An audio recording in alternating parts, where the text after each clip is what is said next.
बाबा, आज येताना बासुंदी घेऊन या ना. अगं, कालच आपण आईचा वाढदिवस होता म्हणून आणली होती ना. ऐकलं, गोकुळची बासुंदी पुन्हा खावीशी वाटतेय. खरं सांगू, मलाही खावीशी वाटतेय. पुन्हा पुन्हा खावीशी वाटणारी गोकुळ बासुंदी. आणि म्हणून सर्व संचालकांनी जाहीर केलं की आपण स्वतः उभं राहायचं, आपल्या घरातलं कुणाला उभं राहू द्यायचं नाही आणि निवडणूक मिटवण्याच्या दृष्टिकोनातून प्रयत्न करायचे. तरी ज्यांना निवडणूक पाहिजे होते ते सर्व या ठिकाणीच या व्यासपीठावरती येऊन सभासदांची दिशाभूल करायचं आणि खोटं बोलून, रेटीन बोलून आपल्या पत्रात काहीतरी पाडून घ्यायचा असा प्रयत्न या ठिकाणी झाला आणि तो आमच्या कानावरती आला. आणि म्हणून या ठिकाणीच त्या गोष्टीचा खुलासा होणं गरजेचं आहे. आणि म्हणून मला 1-2 मिनिटाचा वेळ तुम्ही द्या. त्यांनी या ठिकाणी ज्यांना चेअरमन व्हायचं आहे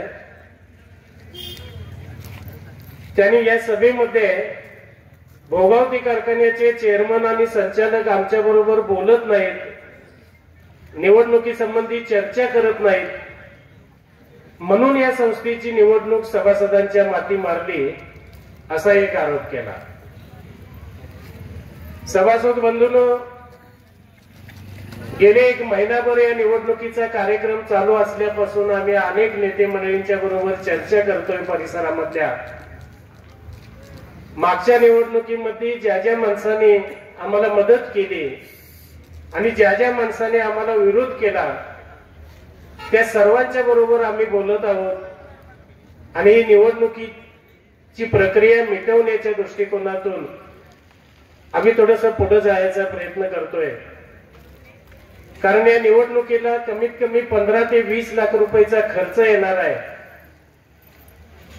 साखर कारखान्यामधून या निवडणुकीसाठी पैसे खर्च करायचे नाहीत. शिक्षण प्रसारक मंडळाची पैसे खर्च करण्याची सध्याची परिस्थिती नाही. आणि म्हणून सभासदांच्या वरती या निवडणुकीचा भुर्दंड येऊ नये म्हणून आम्ही अथक प्रयत्न केले. 4 बैठका आम्ही या निवडणूक मिटवण्यासाठीच्या घेतल्या आणि ज्या बैठकीला इथं येऊन आमच्यावरती आरोप करणारी जी माणसं आहेत ती त्या बैठकीलाही हजर आहेत आणि समोर असणारे हे मीडियाचे प्रतिनिधी सुद्धा त्यावेळी आमच्या बरोबर होते. आणि म्हणून आम्ही काय प्रयत्न केले याचे पुरावे आमच्याकडे आहेत.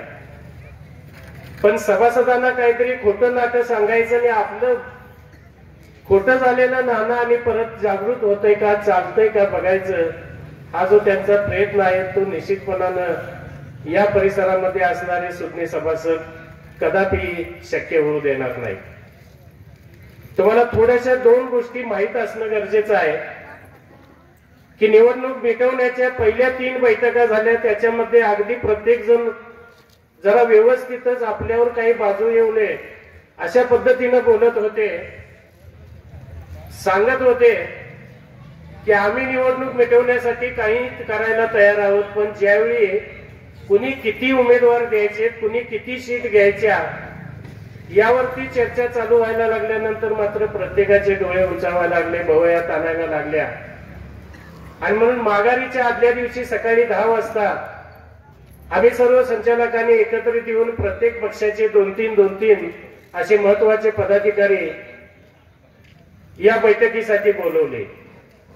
साधारण 1-2-2.5 तासाची चर्चा झाली. 12-12:30 वाजता एक तोडगा निघाला आणि त्याच्यामध्ये कारखान्यामध्ये सत्तारूढ असणाऱ्या सर्वच घटकांना मेजॉरिटीनं 7 सीट्स द्यायच्या आणि राहिलेल्या 6 सीट हे मागच्या वेळी आमच्या विरोधात कारखान्याला जे लढले त्यांनी त्यामध्ये 6 सीट्स घ्यायच्या आणि ही निवडणूक पूर्णपणे मिटवायची.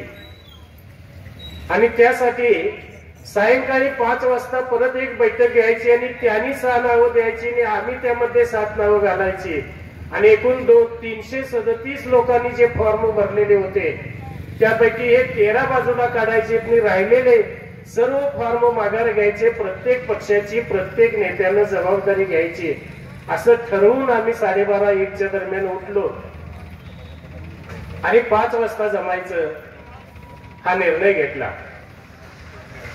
त्यानंतर हे सगळे आमच्या विरोधात लढलेले, मग त्यामध्ये चरापले साहेब होते, धैर्यशील पाटील होते, त्यावेळची शेतकरी संघटनेचे आता शिवसेनेत असणारे प्रतिनिधी होते, शिवसेनेचे होते, भाजपचे होते, सगळे एकत्रित बसले आणि 6 शिफ्टची चर्चा ज्यावेळी चालू झाली त्यावेळी धैर्यशील पाटलांनी पहिला प्रस्ताव त्यांच्या समोर ठेवला